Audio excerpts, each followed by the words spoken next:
जिस आप को देवास का जो अमलताज हॉस्पिटल है, यहाँ पर करीब 10 पेशेंट यहाँ पर भर्ती, जो 4 जो है वेंटिलेटर पर है। और यहाँ पर बात करें तो महेंद्र सोलंकी, डॉक्टर महेंद्र सोलंकी सांसद यहाँ पर आए थे हमारे साथ, डॉक्टर यहाँ के जगत। सर बताएं किस तरह के आप अमलताज हॉस्पिटल में जो है घायल आए हैं, घायलों किस तरह उपचार चल रहा है?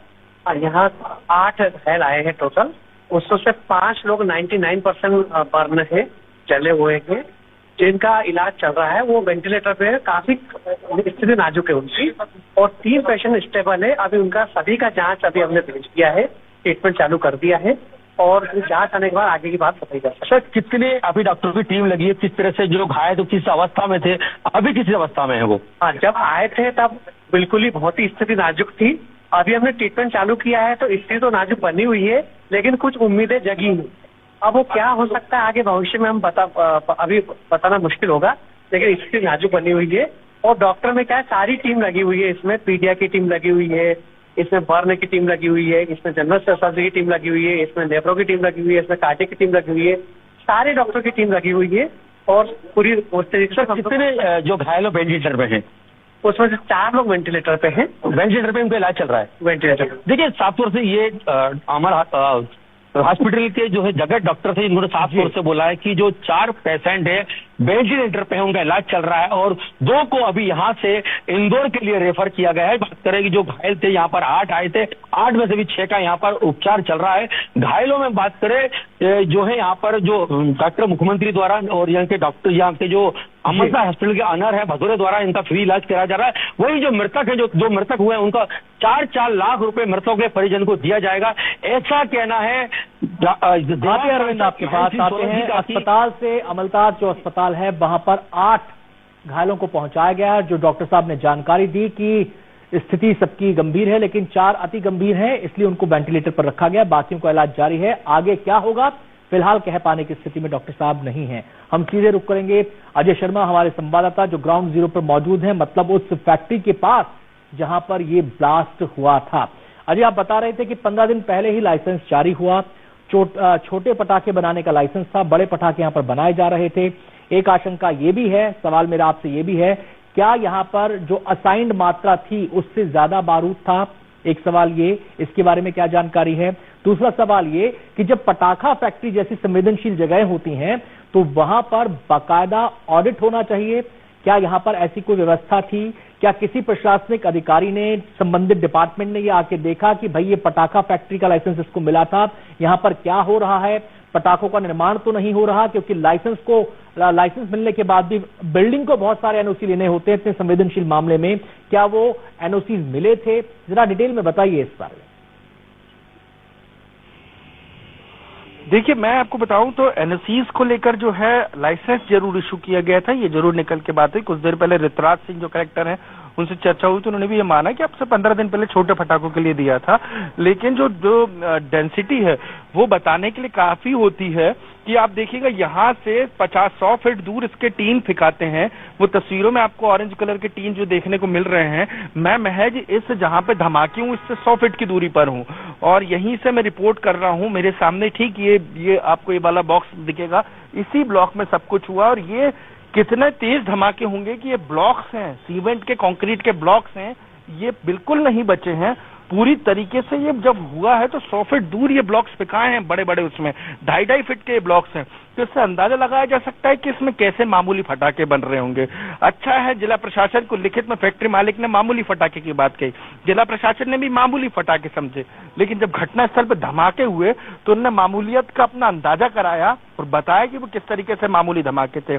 जिन मेरे सहयोगी अभियान जो बता रहे थे, अस्पताल में रिपोर्ट कर रहे थे, वेंटिलेटर में 90%, 99% लोग जल चुके हैं, मजदूर जल चुके हैं। मतलब समझा जा सकता है मेडिकल भाषा में कि कितने परसेंट पे जला आदमी बच सकता है और कितने परसेंट पे जना हुआ आदमी जब बचता है तो चमत्कार होता है। तो हम ऊपर वाले से दुआ करेंगे कि चमत्कार हो, लेकिन 99-90% जब व्यक्ति जल चुका है तो कितनी जान इस पूरे मामले में जाती हुई दिख रही हैं। लेकिन सबसे महत्वपूर्ण बात यह है कि कैसे संसाधन है। यहाँ एक फायर ब्रिगेड की तैनाती होनी चाहिए थी, यहाँ एक सुव्यवस्थित पाइपलाइन की व्यवस्था होनी चाहिए थी, जो हर जगह एक नोजल लगा के जो आमतौर पर देखते हैं, लेकिन ये पूरा इंतजाम इस टंकी के भरोसे है। ये टंकी आप देखिए, कितनी बड़ी टंकी है, ये कितनी गहरी है, मैं मौके पर मौजूद हूँ। ये पानी की टंकी में आपको इन पाइपों के कूपों से भर के उस बिल्डिंग की आग बुझाने कौन जाएगा, मुझे ये समझ में नहीं आता है। और कैसे बुझाया करते हैं, तो पानी के प्रेशर से तो आप दूर से मार सकते हैं। जब इतनी बड़ी आपने फैक्ट्री लगाई थी तो एक फायर ब्रिगेड की भी व्यवस्था यहाँ करनी चाहिए थी, ताकि इजी एक्सेसिबल होता। किसी भी प्लांट के सामने धमाका होता तो तुरंत फायर ब्रिगेड पहुंचती, वो बुझाती है। जब अनुमति दे रहे थे तो फेंसिंग जरूर की गई अपनी सुरक्षा के लिए, लेकिन इंतजाम वो नहीं किए गए जिनकी जान बचाई जा सके। जो यहाँ काम करने वाले थे उनके प्रति वो फैक्ट्री मालिक कितना जिम्मेदार था, और जिला प्रशासन के जो सर्टिफिकेट उसको जारी किए जा रहे थे उसके प्रति वो कितना जिम्मेदार था, ये दिखाने के लिए तस्वीरें काफी हैं। अंदाजा लगाया जा सकता है, यहाँ मैं जहाँ मौजूद हूँ वो रूह कपा देने वाली तस्वीरें हैं। यहाँ पर जो तमाम लोगों को ले जाया गया होगा, उनको ग्लव्स पहन के ले जाया गया था। यहाँ से अलग अलग जगह ग्लव्स पहने हुए हैं, लोग देख रहे हैं। और पूरी तरीके से इस इलाके में जो है अंदर अभी भी आग धधक रही है। जहां पर मैं मौजूद हूं अंदर, यहाँ आप देखेंगे तो यहाँ अभी भी पूरी तरीके से गीला है, एक पूरा केमिकल का काम है। ये आप तस्वीरों में देखेंगे, यहाँ से पूरा केमिकल बन रहा है, वो धुआं है उस, और तमाम मजदूरों के कपड़े वहां भी सूख रहे हैं। और धुएं में ना सिर्फ कपड़े सूखते हुए दिखाई दे रहे हैं, बल्कि इस पूरे इलाके में जहां मजदूर काम कर रहे थे, ये पूरा केमिकल वाला हिस्सा है, जहां केमिकल की लैब थी। जो यहाँ से भगे हैं मजदूर, आप देख सकते हैं तस्वीरों में वो कैसे भगदड़ मची होगी यहाँ पर। अब जब पूरी तरीके से प्रोडक्शन का काम चल रहा है तो वो छोटा मोटा काम नहीं चल रहा था, यहाँ पे बहुत बड़े लेवल पे काम चल रहा था, और बनाया पूरी तरीके से नहीं गया था, अभी हाल ही अंडर कंस्ट्रक्टेड था। ऐसे में इसके निर्माण को लेकर कैसे कंस्ट्रक्शन की बात कही जा सकती है, क्योंकि मौका मुआयना होता है। जब भी कोई बिल्डिंग बन जाती है तो आपको एनओसी लेनी पड़ती है कि कंस्ट्रक्शन वर्क कंप्लीट हो चुका है।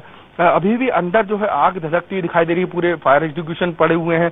कहीं कहीं जगह पे जो लोग हैं उनके छत विछत होने के टुकड़े पड़े हुए हैं, यहाँ से वो कलेक्ट किए गए हैं प्रशासन के द्वारा। तो अभी मौके पर ये स्थिति है, लेकिन सबसे इम्पोर्टेंट बात यह है कि प्रशासन की टीम ने सीधे तौर पे कहा है कि जिम्मेदारियों पर सख्त कार्रवाई होगी जी, और जो भी इसमें लापरवाही बरती गई है उनको जो है प्रशासन पूरी तरीके से उनके ऊपर सख्त कार्रवाई करेगा।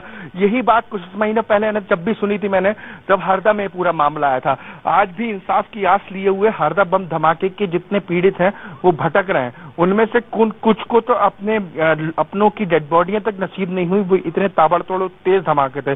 जब भी इन ऐसी फैक्ट्रियों में धमाके होते हैं, मध्य प्रदेश सरकार ने उस वक्त भी दावे किए थे कि तमाम फैक्ट्रीज को, ऐसी कलेक्टर्स को निर्देशित किया गया था ऐसी फैक्ट्रीज में लाइसेंस नहीं दिए जाए, फटाके का कारोबार बंद किया जाए।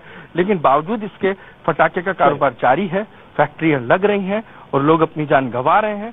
मजदूर मामूली पैसे के लालच में आ जाता है, उसको एक मामूली तरीके से तरकीब से बता दिया जाता है। नहीं है अजय, मजबूरी है मजदूर की, उसे तो पेट पालना है, उसे तो पेट पालना है। और जिम्मेदारी है उन लोगों की जो ऐसी फैक्ट्रियां लगाते हैं, जिम्मेदारी है उन अधिकारियों की जो ऐसी फैक्ट्री के लाइसेंस देते हैं, जिम्मेदारी है उन लोगों की जिनको ऑडिट करना था, जिम्मेदारी है उन लोगों की जिनको एनओसी देना था। अगर एनओसी दिया तो कैसे दे दिया जब निर्माण कार्य अधूरा था, और अगर नहीं दिया तो बिना एनओसी के निर्माण कार्य कैसे शुरू हो गया। बहुत सारे सवाल हैं अजय, बहुत सारे सवाल हैं। हम सीधे रुख करेंगे, अरविंद चौकसी हमारे साथ जुड़ गए हैं और बातचीत करने के लिए अस्पताल से।